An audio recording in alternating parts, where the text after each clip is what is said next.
Okay, so we're going to react to The Odd Ones Out. Also, hey guys, the Sideline Warrior here. Then let's react to him. Let's react to that, uh, this one.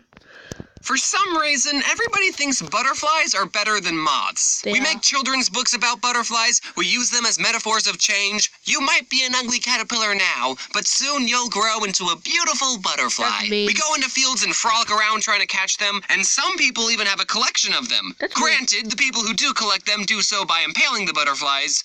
But whatever, it's still a compliment. How many other insects can say that they get this much affection? Maybe praying mantises. Where I come from, every time you see a praying mantis, you have to point it out like, whoa, guys, look, a praying mantis. And then you just look at it. Anyway, back to the point. Moths, on the other hand, are like the white trash versions of butterflies. Even though moths and butterflies are practically the same creature, for some reason we give They are not the same creature. You can obviously tell the difference by the way you draw them.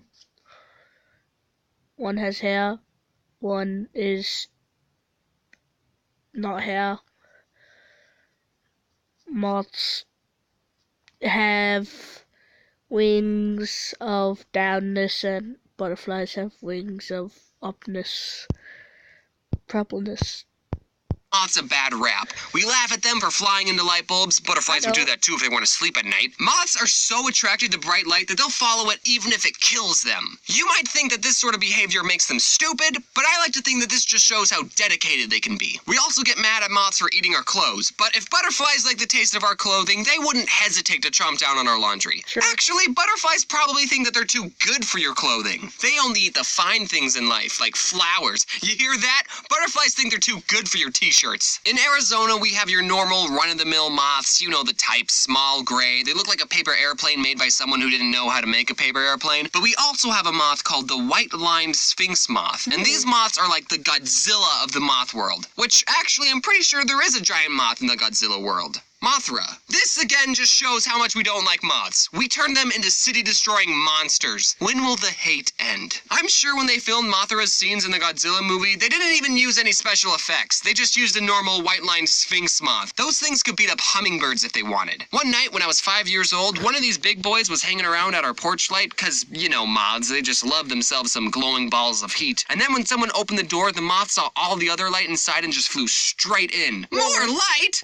This place is absolutely glimmering! Its fate was sealed as soon as it crossed over the threshold. I don't know what the moth did once he was inside our house, but whatever it was, it sure tired him out. Because the next morning, my sister and I found him on the kitchen windowsill just lying there, doing absolutely nothing. He was probably thinking about the outside world and being with his moth brethren, but he'd pretty much given up trying to escape. Because me and my sister just scooped him up and put him into a jar, and he became our new pet. My sister decided to name him Harry. Now, some moths are actually quite hairy, but this moth wasn't hairy at all. So that name didn't make any sense, but we were 5, so it didn't have to. Hey guys, don't get too attached to Harry. We poked holes in the lid, we put leaves and sticks in his jar, which might have been a good idea if he was still a caterpillar, but I don't think moths eat leaves. They eat clothes. Do they eat leaves? We probably should have just put in a t-shirt. We thought we were taking good care of him. My mom apparently didn't like Harry. She said, I have a good idea. Why don't you take Harry to your kindergarten class tomorrow and, I don't know, maybe he can be the class pet there. This is back when I thought my mom had good ideas, so we decided to take Harry to school, because think of how cool you would be as a 5-year-old showing all your classmates the giant moth you captured. Looking back at the situation, having a class pet whose lifespan that won't make it to the end of the school year isn't a smart idea. The teacher probably didn't want to have to come to school one day and explain to a room full of 5-year-olds why the class pet was lying on its back and not moving. So the teacher suggested,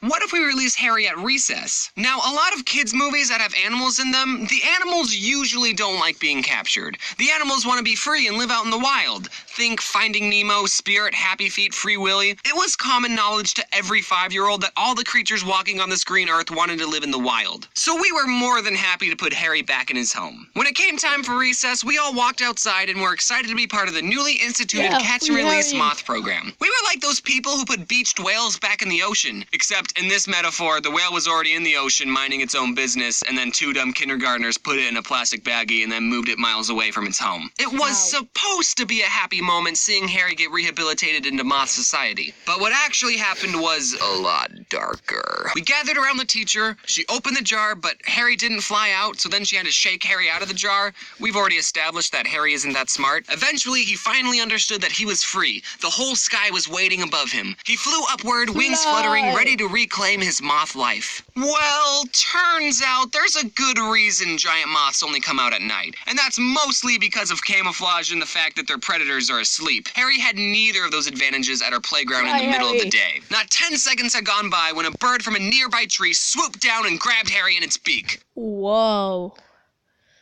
Whoa. Wait, I have a good joke for this one. The odd one's out now. Hey! Okay, that wasn't a good joke. That was just mean. Let's continue with the video. Harry was a free moth for a good 10 seconds before his painful, inevitable death. Immediately, the entire kindergarten class began screaming. My sister ran after the bird, demanding that he released Harry.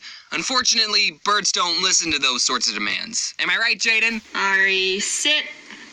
Ari, roll over. Nothing. Ari, stay. Nothing. No. Speak. Nothing. So then the teacher had to give us the talk about how nature is a lot scarier than it is in the movies.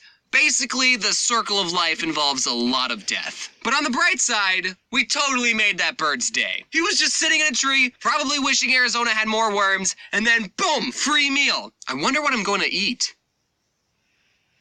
Whack. For all we know, that could have been the bird's first time eating a moth. I'm sure that bird told all of his bird friends and they totally didn't believe him. Dude, I just caught a moth. Like one of the big ones, yeah. I know they're nocturnal, but it was just flying around in the middle of the day. No, I'm telling the truth. Dude, there were like 30 children who all saw me. Ask any one of them and they'll tell you I caught that moth. I don't remember what happened for the rest of the day during school, but I'm pretty sure we didn't get much done. When we got home, me and my sister tearfully told my mom about how Harry had met his doom. My mom said that she was trying not to cry, but I think she was lying. I don't think she was as emotionally attached to Harry as we were. Harry was only a part of our lives for a couple of hours, but years have passed and me and my sister still talk about Harry. Just randomly in conversation, one of us will ask, "Hey, do you remember Harry?"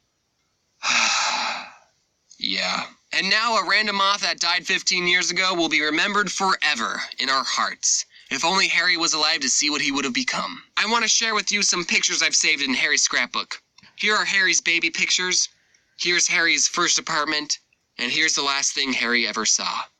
I will remember you. Is this the actual song version, or is this him just singing it?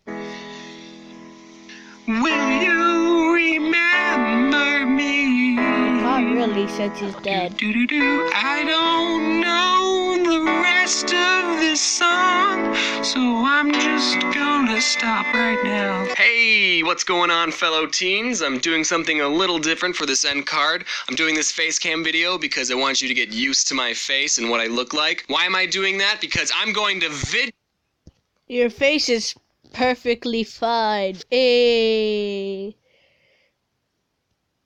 You guys get it? Who cares? So, guys, it's now time to finish it off with, bye, guys. I will see you in the next video.